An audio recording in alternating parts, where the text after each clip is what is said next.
Session में हम लोगों ने एटम चैप्टर स्टार्ट किया था। आज की क्लास में आप लोगों को बोहर साहब के मॉडल की बात करते हैं कि बोहर ने अपने मॉडल में क्या बताया। सबसे पहली चीज बेटा, रदरफोर्ड और इसके पहले थॉमसन का मॉडल हम लोगों ने पढ़ा था।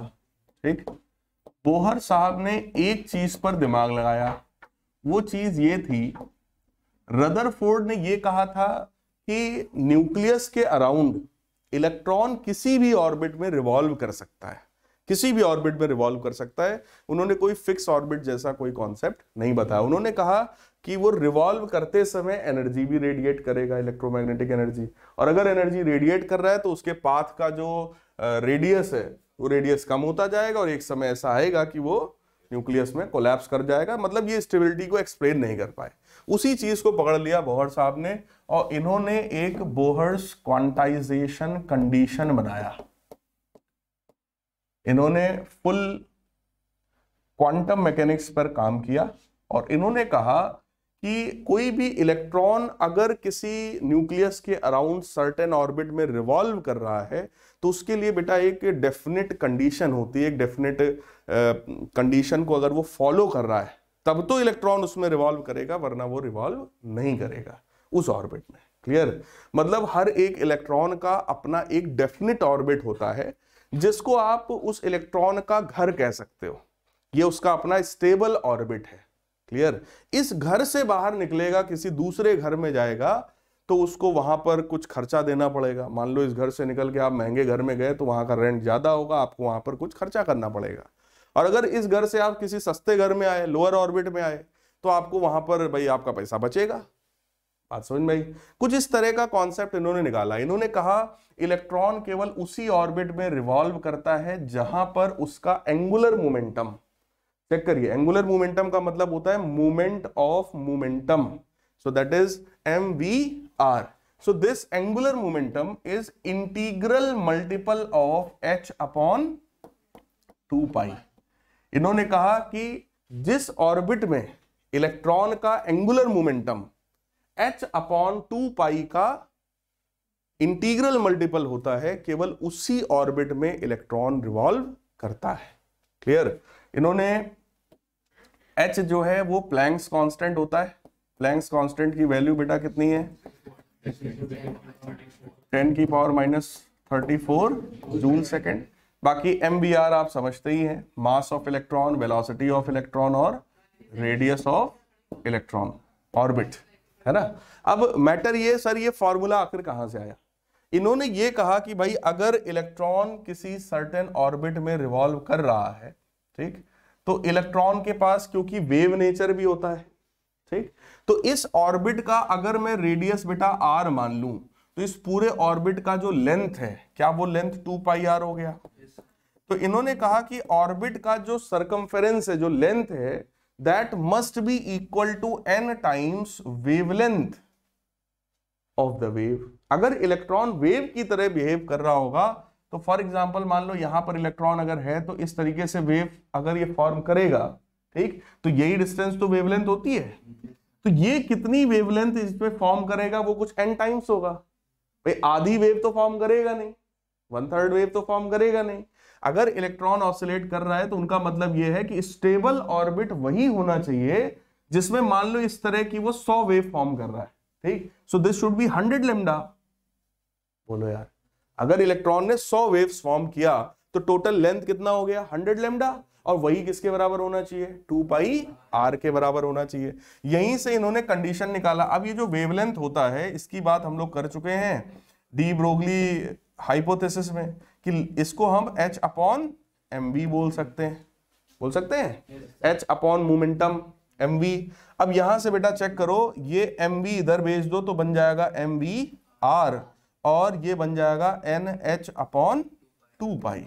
तो आप देख सकते हैं इस कंडीशन को इन्होंने बोला कि ये बोहर्स क्वांटाइजेशन कंडीशन है, राइट। यानी angular momentum of the revolving electron should be integral multiple of h upon 2 पाई, ठीक। जिस ऑर्बिट में ये कंडीशन फॉलो हो रही होगी उसी ऑर्बिट में इलेक्ट्रॉन स्टेबल रूप से रिवॉल्व करेगा। मतलब उस ऑर्बिट में रिवॉल्व करने के लिए इलेक्ट्रॉन को कोई एनर्जी देने की या लेने की रिक्वायरमेंट नहीं है, नहीं है, कोई एक्स्ट्रा एनर्जी की रिक्वायरमेंट नहीं है, ये इनका मतलब था। ये उसका अपना स्टेबल ऑर्बिट हो गया। फॉर एग्जांपल जैसे इलेक्ट्रॉन का कुछ मास होगा, इलेक्ट्रॉन की कुछ स्पीड रही होगी, इलेक्ट्रॉन के ऑर्बिट का कुछ रेडियस रहा होगा, राइट। तीनों वैल्यूज रख दीजिए, h/2π हमको पता है, वो भी हम वैल्यू रख देंगे और सॉल्व करेंगे। यहां से n, ये जो n है, इस n की कुछ ना कुछ वैल्यू आएगी भाई, 0 1 2 3 4।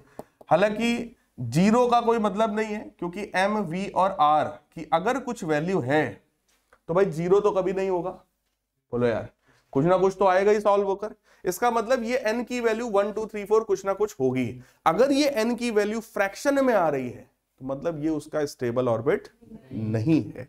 अगर ये इंटीजर वैल्यू आ रही है मतलब ये इसका अपना स्टेबल ऑर्बिट है। इस ऑर्बिट में अगर ये रिवॉल्व कर रहा है, फॉर एग्जांपल सॉल्व होके आया n बराबर 2, मतलब n बराबर 2 इस इलेक्ट्रॉन का घर है। ये n बराबर 2 ऑर्बिट जो है वो इस इलेक्ट्रॉन का अपना ऑर्बिट है और इसमें रिवॉल्व करने के लिए इसको एनर्जी वेस्ट या एनर्जी लेने की, एनर्जी देने की कोई रिक्वायरमेंट नहीं है। क्लियर? इस कॉन्सेप्ट को बोला गया stable, concept of stable orbits. तो इन्होंने इलेक्ट्रॉन की बेटा स्टेबिलिटी को एक्सप्लेन किया, स्टेबल ऑर्बिट्स का ये कॉन्सेप्ट ले आए, ठीक, जो कि रदरफोर्ड साहब नहीं बता पाए थे। और ये जो n है ये n 1 2 3 4 में से कुछ आएगा और इसी n को प्रिंसिपल क्वांटम नंबर भी कहा जाता है। आप लोगों ने 4 क्वांटम नंबर शायद पढ़े होंगे फिजिक्स में, केमिस्ट्री में। तो n को प्रिंसिपल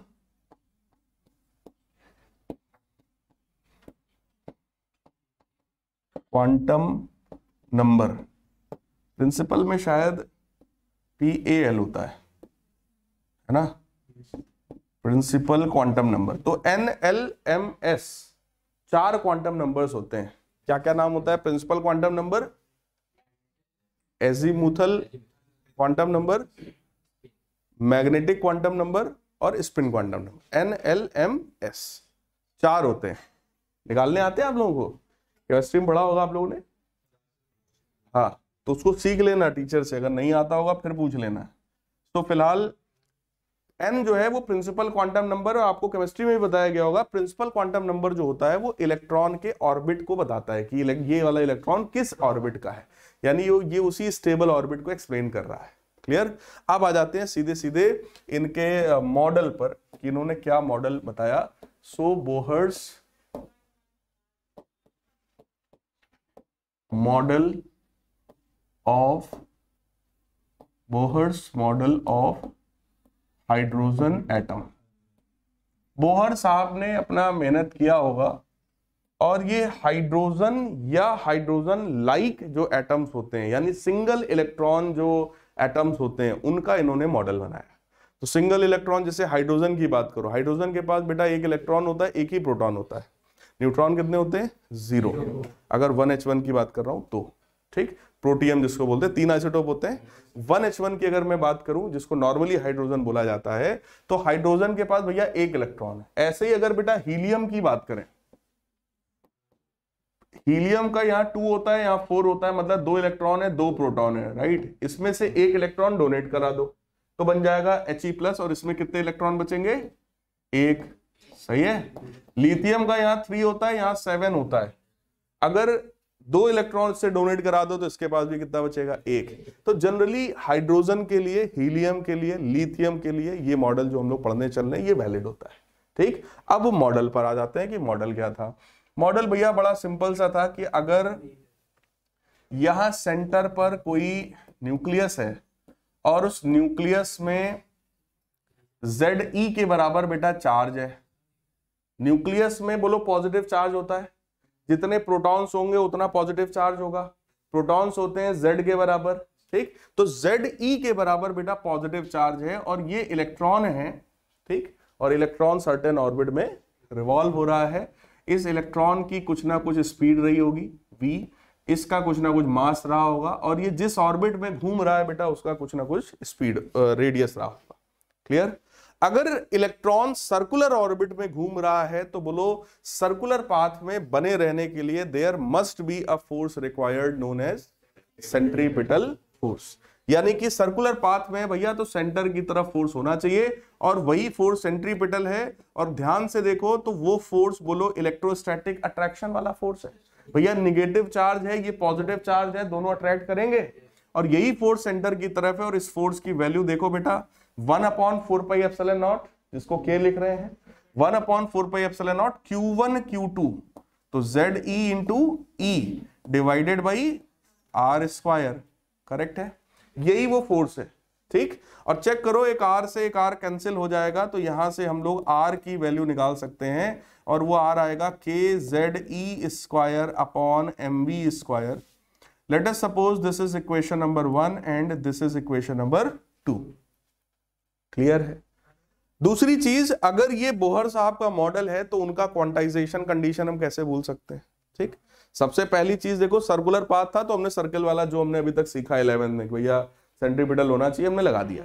दूसरी चीज है बेटा बोहर्स क्वांटाइजेशन कंडीशन, यानी कि जो MVR है that should B n times h upon 2 पाई। तो बेटा यहां से भी R की वैल्यू कुछ आ जाएगी NH अपॉन 2 पाई MV के बराबर। This is equation number 3। Now from equation 2 and equation 3 both are values of R, तो इसका मतलब RHS भी दोनों का सेम होगा। सो फ्रॉम इक्वेशन 2 एंड 3, 2 और 3 की अगर मैं बात करूं तो KZE square upon MV square that should be equal to NH upon 2 pi MV। Clear? यहां से देखो कुछ कैंसिल होगा, M से M कैंसिल होगा, एक V से एक V कैंसिल होगा, और V की वैल्यू आ जाएगी 2 पाई KZE square upon NH। Clear है? तो ये देखो वेलोसिटी का बेटा एक फॉर्मूला हो गया, इसको मैं इक्वेशन नंबर 4 बोल दे रहा हूं। ये फॉर्मूला हमको बताता है कि इलेक्ट्रॉन किसी भी ऑर्बिट में हो, बोलो उसकी वेलोसिटी मैं निकाल सकता हूं। यहां पर आप ध्यान से अगर चीजों को समझ रहे हैं, देख रहे हैं, तो जरा चेक करिएगा। पाई कांस्टेंट है, के कांस्टेंट है, एच कांस्टेंट है, राइट, ई भी कांस्टेंट है ना। तो बेटा यहां पर v बराबर v0 times z by n बनेगा, जहां पर केवल इस z और इस n को छोड़कर जो भी था वही सब कांस्टेंट है और वही सब v0 है बोलो। तो यानी कि इस फॉर्मूले में वेयर v0 कितना है 2 पाई के E square by H, right है। बोलो पाई की वैल्यू सबको पता है, के पता है, के है 1/4πε0 मतलब 9 इंटू 10 की पावर 9। ई पता है 1.6 इंटू 10 की पावर -19 का whole square, E square. H हमको पता है 6.6 इंटू 10 की पावर -34 जूल सेकेंड। क्लियर है? ये सारी वैल्यूज को बेटा अगर आप रखोगे और इसको आप सॉल्व करोगे ना, तो ये सॉल्व होकर के आएगा C बाई 137। क्या आएगा? C by 137। देखो सॉल्व करके वैल्यू बड़ी खतरनाक टाइप की आ रही होगी, ठीक, मतलब एक अजीब सा कांस्टेंट आ रहा होगा, तो वो या तो वो वैल्यू को मैं रटूं, उसको मैं याद करूं, या तो हमने थोड़ा सा दिमाग लगा लिया, क्या लाइट की स्पीड से मल्टीप्लाई करो और लाइट की स्पीड से डिवाइड करो। तो जब लाइट की स्पीड से मल्टीप्लाई किया होगा तो ये याद करने में थोड़ा आसान हो गया कि it is C by 137। C क्या है 3 इंटू 10 की पावर 8। तो एक स्टैंडर्ड देखने में वैल्यू कुछ आ गई, कुछ बात समझ में आ रही है। यानी कि अगर मैं आपसे कहूं इस फॉर्मूला के अकॉर्डिंग, देखो V0 की वैल्यू, ये चीज समझ में आई ना, अगर आप इसको सॉल्व करोगे और C बाई 137 को भी सॉल्व कर लोगे तो सेम वैल्यू आएगी। क्लियर? तो ये रटने लायक एक अच्छी चीज आ गई, क्या कि वेलोसिटी जो है वो Z by n times C by 137 होता है। इसका मतलब अगर मैं आपसे पूछूं, अब यहीं से न्यूमेरिकल क्वेश्चन शुरू हो जाता है, हाइड्रोजन के पहले ऑर्बिट में इलेक्ट्रॉन की बेटा स्पीड बताओ। अगर हाइड्रोजन की बात हो रही है तो बोलो Z बराबर 1 हो गया, पहले ऑर्बिट की बात हो रही है तो n बराबर भी 1 हो गया, तो ये सब 1 हो गया, इसका मतलब V बराबर V नॉट जो कि C/137 के बराबर है, राइट। मैं आपसे कहूं हाइड्रोजन के तीसरे ऑर्बिट में इलेक्ट्रॉन की स्पीड बताइए, तो n बराबर 3 हो गया, यानी कि ये जो भी वैल्यू है डिवाइडेड बाई 3। बात समझ में आए? इसका मतलब अगर इलेक्ट्रॉन पहले ऑर्बिट में है तो सबसे तेज घूमता है, दूसरे ऑर्बिट में थोड़ा उसकी स्पीड कम हो जाती है, तीसरे में जाओगे स्पीड और कम होगी, चौथे में जाओगे स्पीड और कम होगी, यानी जितने आउटर मोस्ट ऑर्बिट में वो इलेक्ट्रॉन होगा उसकी स्पीड उतनी ही कम हो जाएगी। क्या ये बात समझ में आई? अब अगर मैं भैया n से डिवाइड हो रहा है तो कम हो जाएगी। अब बेटा अगर मैं आपसे कहूं कि हाइड्रोजन नहीं, लिथियम के 5th ऑर्बिट में स्पीड बताइए, 5th ऑर्बिट लिथियम का 3/5 ऑफ C/137, क्या आप निकाल लेंगे? मतलब किसी भी सिंगल इलेक्ट्रॉन एटम के किसी भी ऑर्बिट में मैं आपसे स्पीड पूछूंगा बता देंगे। क्लियर? चलो अच्छी बात है, एक काम मतलब अपना हो गया। अब आगे की बात करो, वेलोसिटी की जो वैल्यू निकाले हो इसको उठा के इक्वेशन 3 में डालो, यानी कि फ्रॉम इक्वेशन 3 and 4। जरा चेक करो, इक्वेशन 3 से बेटा R की वैल्यू मिलती है और वो वैल्यू है NH/2πmV, और V कितना है 2πkZe²/NH। बोलो यार, इसको भी ऊपर ले जाओ तो बेटा R बराबर N²H²/4πe²MKZe²। बोलो भाई, क्या ये बात समझ में आ रही है? चेक करो बेटा, इसमें भी n² और ये z को अगर छोड़ दें, चेक करो सब कांस्टेंट है, h² π² m mass of electron है 9.1 × 10⁻31, ये पता ही है, ई पता ही है, सही है। मतलब ये दो को छोड़ दो तो सब क्या है, कांस्टेंट है, यानी कि हम r को क्या लिख सकते हैं बेटा, r is equal to n² z times r0, और r0 क्या है, वेयर r0 इज h²/4πe²MKe²। बोलो यार, सही है बेटा। ये सारी वैल्यूज पता है, इसको अगर आप सॉल्व करोगे तो ये सॉल्व होकर के आ जाएगा 0.53 एंगस्ट्रॉम। कितनी वैल्यू आएगी, 0.53 एंगस्ट्रॉम। देखो ये फॉर्मूला देख के बहुत सारे लोगों का सरदर्द होने लगता है, क्योंकि ये फॉर्मूला है ही ऐसा, मुझे आज तक नहीं याद हुआ। फॉर्मूला नहीं याद है, सीक्वेंस याद है, पैटर्न याद है।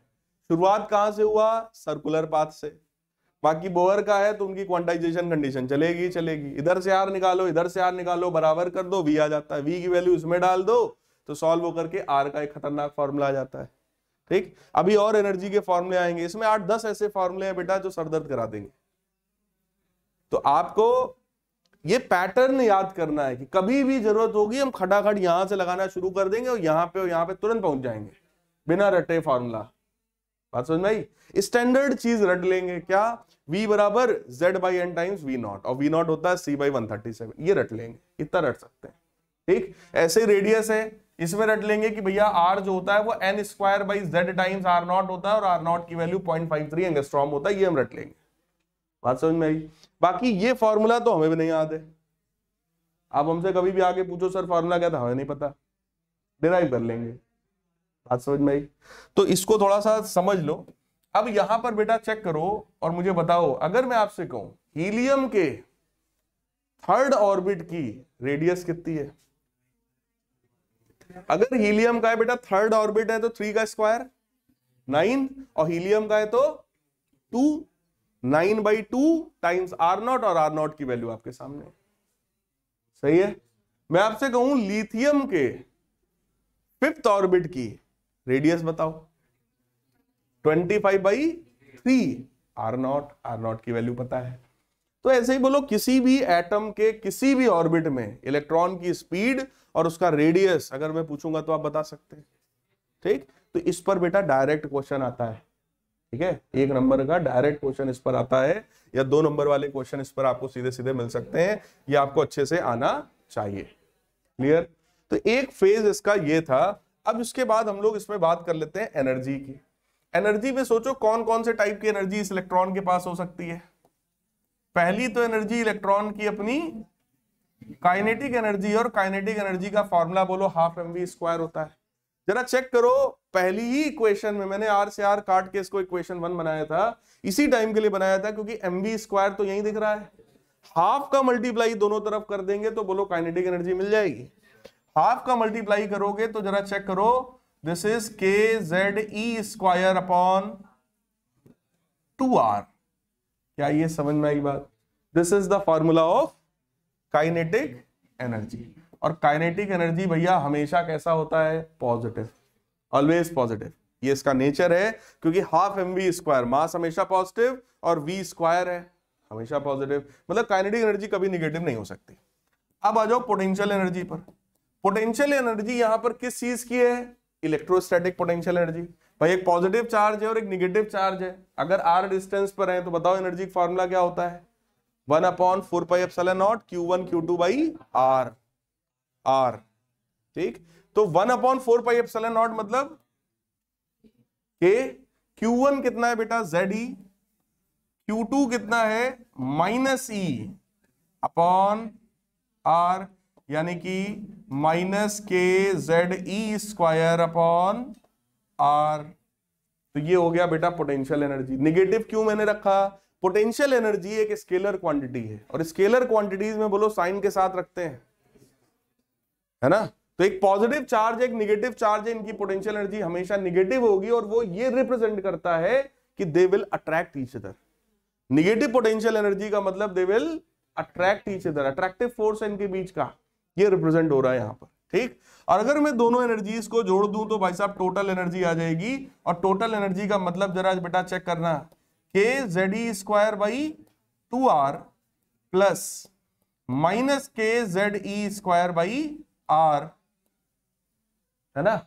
आधे में से 1 घटा रहे हैं, बोलो यार, तो टोटल एनर्जी बोलो कितना आएगा? -kZe²/2R। क्या ऐसा आ जाएगा? पक्की बात है, दिख रहा है सबको? अब यहां से जरा रिलेशन चेक करो। अगर मैं टोटल एनर्जी को देखूं तो जरा चेक करो, क्या total energy negative of kinetic energy है? काइनेटिक एनर्जी और टोटल एनर्जी सेम है, सिर्फ माइनस का अंतर है। So it should be negative of kinetic energy. Kinetic energy तो हमेशा पॉजिटिव होगा। और अगर इसको मैं पोटेंशियल के साथ कंपेयर करूं तो this should be potential energy by 2। Check करो, पोटेंशियल एनर्जी जो निकाला है देखो निगेटिव है, केवल नीचे 2 नहीं है, अगर ये 2 हो जाता तो ये टोटल बन जाता। इसका मतलब आप इस तरीके से दिमाग में रख सकते हो कि टोटल एनर्जी जो इलेक्ट्रॉन की होती है वो निगेटिव ऑफ काइनेटिक एनर्जी होती है, और वो पोटेंशियल एनर्जी बाई 2 के बराबर होती है। क्लियर है? पक्की बात। अब इसी में टोटल एनर्जी का एक खतरनाक फॉर्मूला हम और बनाते हैं। चलो अगले पेज पे बनाते हैं। टोटल एनर्जी का फॉर्मूला हम लोगों ने जो अभी सीखा क्या था?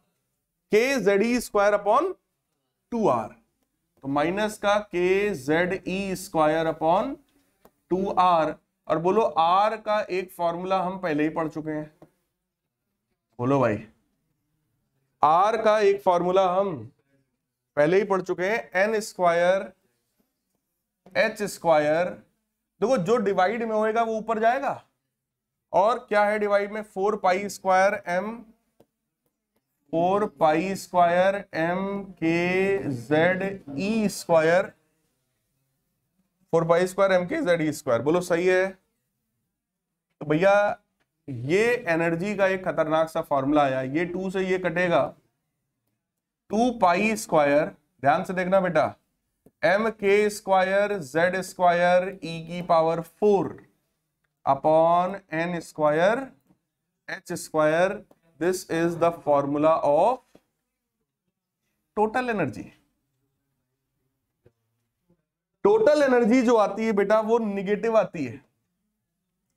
यहां भी चेक करो, जेड स्क्वायर एन स्क्वायर, ये दो चीजों को अगर छोड़ दें तो बाकी सब चेक कर लो कांस्टेंट है।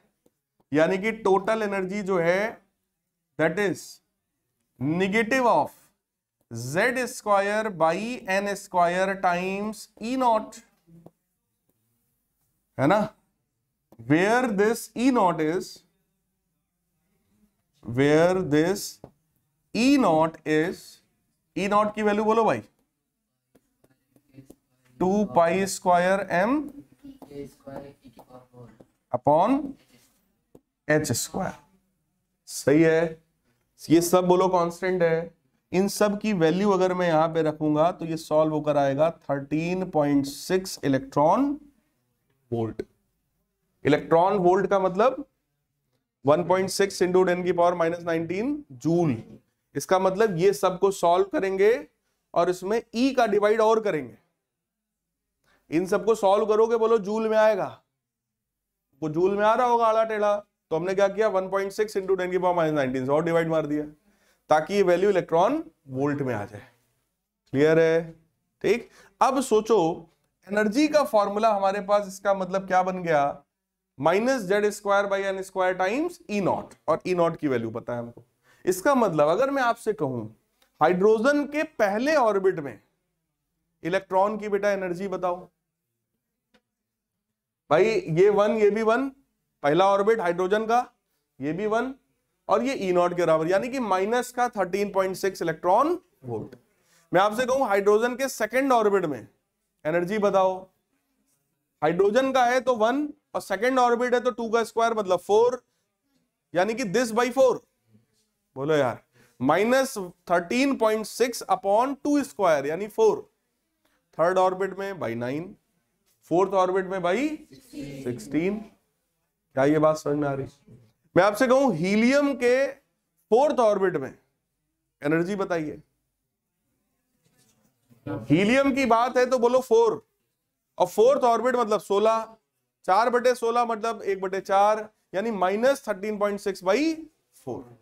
सही है? इस तरीके से बोलो किसी भी ऑर्बिट में, किसी भी एटम के किसी भी ऑर्बिट में सिंगल इलेक्ट्रॉन अगर एटम है तो बोलो हम उसका रेडियस निकाल सकते हैं, उसमें इलेक्ट्रॉन की स्पीड निकाल सकते हैं, उसमें इलेक्ट्रॉन की kinetic energy, potential energy, total energy सब निकाल सकते हैं। सही है? ठीक। तो एक फेज इसका यहां तक है, अगली क्लास में आपको ये मैं कंप्लीट कर दूंगा। इसमें अब केवल ट्रांजिशन की बात रह गई है कि अगर किसी एक ऑर्बिट से दूसरे ऑर्बिट में इलेक्ट्रॉन जा रहा है तो एनर्जी अब्सॉर्ब करेगा या एनर्जी रिलीज करेगा। अगर इतनी बात समझ में आ गई है तो वो चीज समझना बड़ा आसान है भाई। पहले ऑर्बिट में -13.6 इलेक्ट्रॉन वोल्ट की एनर्जी रिक्वायर्ड है और दूसरे ऑर्बिट में -13.6 बाई 4 रिक्वायर्ड है। एनर्जी वैसे कौन सी ज्यादा है, ये वाली या बाई 4 वाली? बाई 4 वाली माइनस में है। निगेटिव में जब नंबर छोटा होता है तो वो बड़ा होता है। बात समझ में आई? यानी कि ये एनर्जी कम है सेकेंड ऑर्बिट में, जहां बाई 4 हो रहा है वो एनर्जी ज्यादा है। थर्ड ऑर्बिट में एनर्जी जहां बाई 9 हो रहा है वो और ज्यादा है। तो सबसे ज्यादा एनर्जी बोलो कहां होगा? आउटर में। कितना होगा? 0। अगर n बराबर इनफाइनाइट ऑर्बिट में हम पहुंच जाए तब उसकी एनर्जी 0 और वही मैक्सिमम एनर्जी है, इससे ज्यादा एनर्जी वो नहीं रख सकता। बात समझ में आई? क्लियर? चलिए अगली क्लास में डिस्कस करेंगे।